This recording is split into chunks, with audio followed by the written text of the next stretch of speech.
అంధకారమెల్లన్ అద్రిగుహాంతర వీధులందన్ పగలు వెరచి డాగి ఎడరు వేచి సంధ్య ఇనుడు వృద్ధతనున్న వెడలెన్ అనగన్ గుహలు వెడలెన్ కరులు.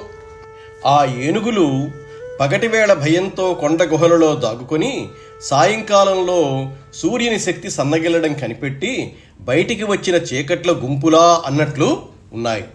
ఈ పద్యం యొక్క రహస్యార్థం ఏంటంటే, బ్రహ్మజ్ఞానం ప్రకాశించే సమయంలో అంటే పగలు కనబడని చీకటి అనే అవిద్య కొండ గుహలు అను హృదయ కుహరాలలో దాగి ఉండి జీవుని వృత్తి బహిర్ముఖమైనప్పుడు ఆవరించినట్లు అజ్ఞాన వృత్తులు బయలుదేరాయి.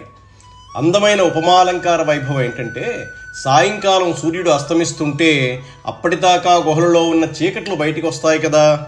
గజేంద్రుడు అతని కోటి ఏనుగులు వెళ్తుంటే అలా ఉందిట.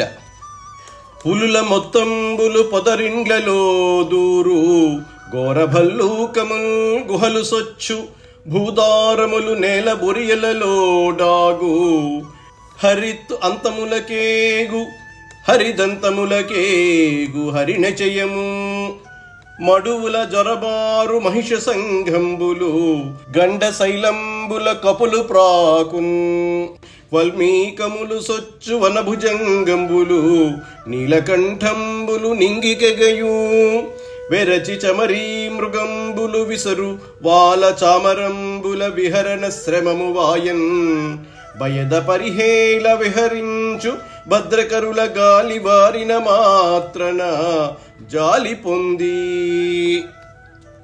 ఆ మదపుటేనుగులు భయంకరమైన క్రీడలతో విహరింపసాగాయి. వాటి గాలి సోకిన వెంటనే భయపడి పులులన్నీ పొదలలో దూరినాయి. ఎలుగుబంట్లు గుహలలో దాగాయి. అడవి పందులు గోతులలో చేరాయి. జింకలు దిక్కుల కొనలకు పరిగెత్తాయి. అడవి దున్నలు మడుగులలో చొరబడ్డాయి. కోతులు కొండల బండలపైకి ఎగబాకాయి. పాములు పుట్టలలో ఒదిగాయి. నెమళ్ళు ఆకాశానికి ఎగిరాయి. నవరపు మకాలు తమ తోక కుచ్చులతో ఏనుగుల అలసట తీరేటట్లు విసరాయి.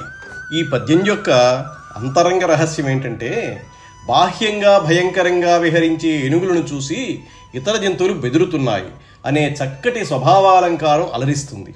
కానీ ఆయా జంతువుల రహస్య సంజ్ఞాభావం తీసుకుంటే ఆమె క్రోధ లోభ మోహ మద మత్సర ఈర్ష్య మున్నగు వాటి అధిదేవతల యందు అణిగి ఉన్నాయని భావం.